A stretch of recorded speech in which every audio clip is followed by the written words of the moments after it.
बंदा ऐसा है राहुल गांधी, बिना मम्मी के वो संसद के अंदर भी नहीं बैठता है। 12 जोड़ो यात्रा, उसमें सारे वो चोर चक्के इकट्ठा कर रहे हैं, 200 रुपए दे करके वो फिर। जिस स्टेट में चुनाव है उसका सीएम का चेहरा कौन है ये बता दो बीजेपी में। केजरीवाल ये जितने भी ना पप्पू ये सारे के सारे इकट्ठे करते हैं। वो टोटी चोर है, वो लाल टोपी पहन के आया था पागलों की तरह, है ना। हम आपको लड्डू खिलाएंगे, हाँ मोदी जी ही जीतेंगे। क्या कहेंगे सर आप? बेरोजगारी तो बहुत बड़ा मुद्दा है, क्योंकि युवा को चाहिए रोजगार, उससे रोजगार नहीं मिलेगा तो ये लोकप्रियता घटी है राहुल गांधी की और ज्यादा। इस तरह की नोटंकी करके अगर भारत जुड़ रहा होता, भारत टूट कहाँ से रहा है ये तो बताओ।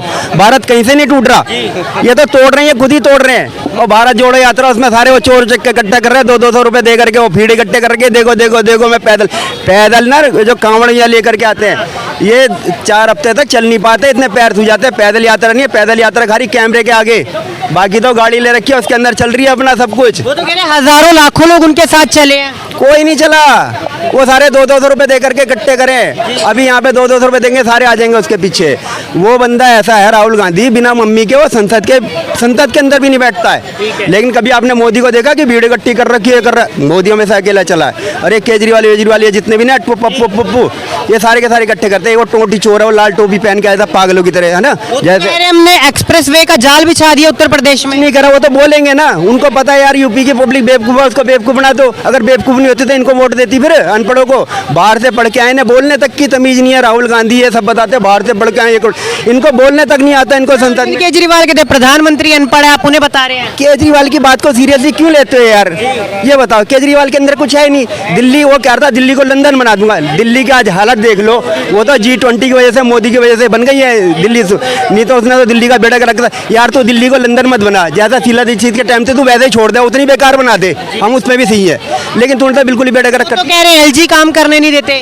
LG कुछ नहीं करने देते। इसके ऊपर LG इसलिए रखे हैं क्योंकि उन्होंने उर्दू के नाम पे अरबों रुपये वहाँ पे ये लोधी रोड पे जो है उर्दू अकेडमी, वहाँ पे उड़ा दिए, है ना। इसने सारा मतलब स्कूलों के अंदर सारे उर्दू के टीचर रख दिया। हमें कोई जरूरत ही नहीं है, हमारे देश की भाषा तो है नहीं भाई। संस्कृत होती है, सनातन की कोई चीज़ होती है, हमको समझ में आती है।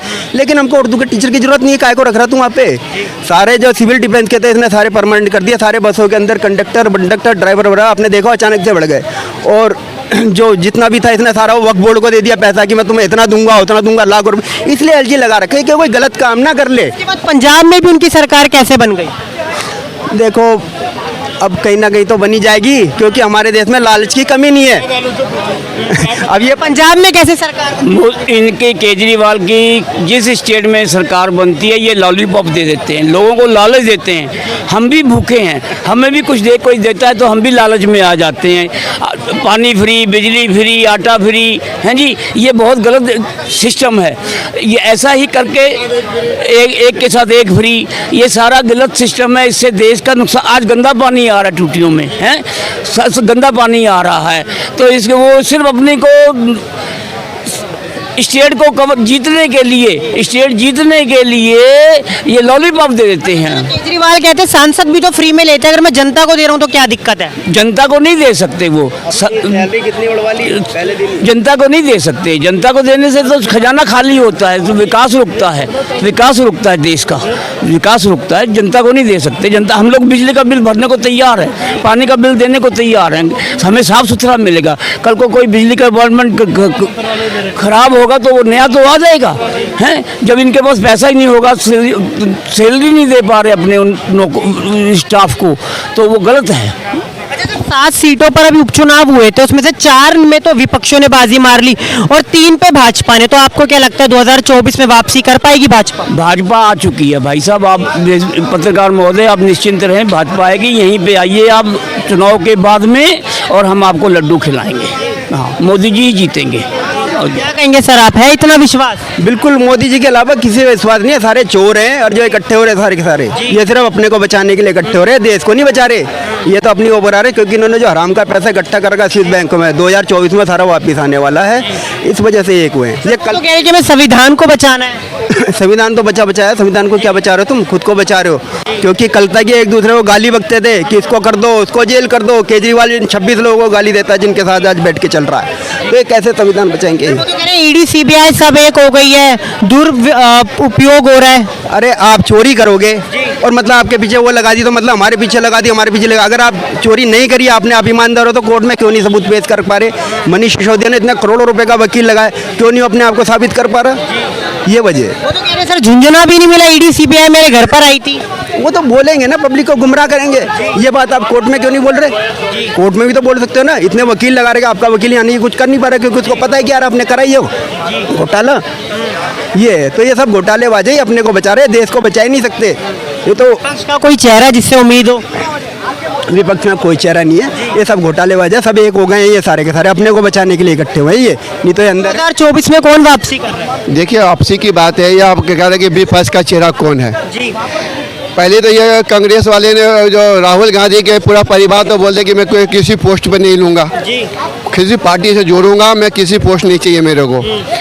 आप बार बार कहते कि प्रधानमंत्री कौन बनेगा, राहुल गांधी। उसने तो पहले मना कर दिया कि हमारे गांधी खानदान में रहेगा, मेरी गांधी खानदान में कोई पोस्ट नहीं रहेगा, सिर्फ पार्टी से जुड़ा रहेगा।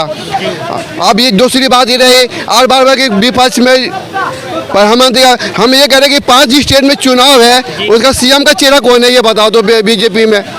हम ये भी तो पूछ रहे हैं, सवाल आप पूछ रहे हैं कि कौन रहेगा चेहरा, तो विपक्ष में 5 स्टेट में चुनाव होगा, सीएम का चेहरा कौन है, ये भी तो हम विपक्ष पूछ सकता है ना। ये भी तो विपक्ष आप उसको बार बार कह रहे हैं, टॉर्चर दे रहे हैं कि प्रधानमंत्री की चुनाव कौन लड़े, सीएम कौन, पीएम कौन बनेगा। तो ये 5 स्टेट में चुनाव है, उसका सीएम कौन बनेगा ये ना उसको पूछ लो, बीजेपी को बात खत्म हो जाएगी कहानी। है जवाब आपका? अरे बेवकूफ़ी की बात का कोई जवाब नहीं होता, ये तो कुछ भी कहते हैं यार, इन्हीं की वजह से आज देश बर्बाद है, सच बताऊं ना तो ये कोई बात नहीं है, कोई बात नहीं। मोदी के अलावा कोई कुछ नहीं कर सकता इस देश को। अभी तो कह रहे मोदी के अलावा कोई विकल्प नहीं है। सीएम अलग है, पीएम का चुनाव अलग है। मैं 5 स्टेट की चुनाव की बात कर रहा हूँ कि मैं सीएम कौन बनेंगे, पीएम की बात नहीं हो रही यहाँ पे। यहाँ सीएम की बात हो रही है कि 5 स्टेट में चुनाव है ना, 3 महीने बाकी है उसका। अच्छा उसका जवाब उनके पास नहीं है। अभी बताइए मोदी राज में खुश है या नहीं? आए हर बंदा हर राज्य में परेशान है। कोई बंदा था कहता था कांग्रेस में परेशान हो, कोई कहता कि बीजेपी में परेशान हो। इसका कोई मुद्दा नहीं, पब्लिक का मुद्दा कोई नहीं कर सकता कि पब्लिक का क्या, पब्लिक का एक दिमाग नहीं है। एक घर में 5 भाई रहता है, सबका दिमाग अलग अलग रहता है, एक दिमाग से कोई नहीं चलता है। हम कहते हैं कि हम खुश थे, हम बीजेपी में कांग्रेस में हम दुखी है। ये भाई साहब कहते हैं कि मैं खुश हूँ, मैं उसमें दुखी हूँ, इसमें कोई चीज़ नहीं। क्या कहेंगे, खुश है मोदी राज में? जी हम तो खुश हैं सर, बिल्कुल 2024 में वापसी कर रही है मोदी सरकार? बिल्कुल कर रही है, बिल्कुल कर रही है। पूर्ण बहुमत से सरकार आएगी मोदी सरकार इस बार। विपक्ष तो कहते हैं कि बेरोजगारी बहुत फैल गई है। विपक्ष के पास कोई मुद्दा हो तो बात करें, विपक्ष के पास कोई मुद्दा ही नहीं है, फालतू के मुद्दे हैं उनके पास, बस यही है। जैसे युवा हैं, आपको लगता है कि रोजगार की जो एक बहुत बड़ी समस्या हमारे देश में बन गई है? बेरोजगार की तो समस्या है मोदी सरकार में, क्योंकि प्राइवेटाइजेशन बहुत हुआ है, गवर्नमेंट का बहुत कम हुआ है। ये सरकारी सिस्टम पे बहुत कम भर्तियाँ निकली हैं। सरकार का जोर रहा है कि प्राइवेट क्षेत्र में ज़्यादा हो रहा है, सरकार बेरोजगार के मामले में तो कम ही रही लगता है। है सर ये मुद्दा बीजेपी सरकार की जो है पलट सकती है बाजी? हाँ सर हो सकता है, क्योंकि युवा जो रोजगार चाहता है, युवा को चाहिए रोजगार, जब उसे रोजगार नहीं मिलेगा तो फिर वो क्या करेगा। इंडिया गठबंधन से कोई चेहरे से उम्मीद हो, राहुल गांधी या केजरीवाल? इंडिया गठबंधन सर, एक तो लोगों के पास यही है कि हम चुने किसे, मोदी से बेहतर कौन है, विकल्प दूसरा मिलता ही नहीं है, तो बस यही है कि उससे उनसे अच्छा तो यही है, फिर इसे ही चुन लेते हैं बस, और कोई अच्छी बात। लोग कहते हैं कि महंगाई बहुत ज्यादा बढ़ गई है, उस पर क्या कहेंगे? महंगाई का तो कोई ऐसा मुद्दा नहीं है, महंगाई तो हर सरकार में बढ़ती है घटती है, ऐसा कोई मुद्दा नहीं है। जी सर। बेरोजगारी एक बड़ा मुद्दा रहेगा आपके हिसाब से? हाँ बेरोजगारी तो बहुत बड़ा मुद्दा है, क्योंकि युवा को चाहिए रोजगार, उसे रोजगार नहीं मिलेगा तो वो कुछ ना। बात और कही जाती है भाजपा राज में वो हिंदू मुस्लिम करते हैं, आपको क्या लगता है सही है या गलत है? नहीं, ये सब हिंदू मुस्लिम कोई नहीं, अब तो सबका साथ सबका विकास लेके चल रही है भाजपा सरकार। ये पहले था भाजपा का कि हिंदू मुस्लिम, लेकिन जब से मोदी आए सबका साथ सबका विकास पर जोर है भाजपा का। जी सर। ममता बनर्जी की वीडियो बड़ी वायरल हो रही है जिसमें वो टीका लगवाने से मना कर देती हैं, आपको क्या लगता है? ये कुछ लोग हैं, ममता बनर्जी है, स्टालिन है, इनका तो दिमाग खराब हो गया है, सही बात तो ये है। इन्हें पता नहीं ये सनातन धर्म से है भी कि नहीं भी है, कुछ पता ही नहीं चल रहा है। ये लोग मेरी दृष्टि में तो बेकार हैं। इस तरीके की विवादित टिप्पणियों से खुद इंडिया गठबंधन ही फंस जाएगा। हाँ गठबंधन में फर्क पड़ेगा, क्योंकि महाराष्ट्र में जो शिव ठाकरे हैं, उद्धव ठाकरे हैं, वो खुद कुछ नहीं है इनसे कि ये धर्म के विपरीत बोलते हैं हमेशा कोई ना कोई। अब उन्हें गठबंधन बना था, स्टालिन के बेटे ने ऐसा कर दिया, सनातन पर टिप्पणी कर दी कि ये तो मलेरिया डेंगू की तरह है, तो इनके पास मतलब मुझे तो नहीं लगता कि ये गठबंधन टिकेगा बीजेपी एनडीए के आगे।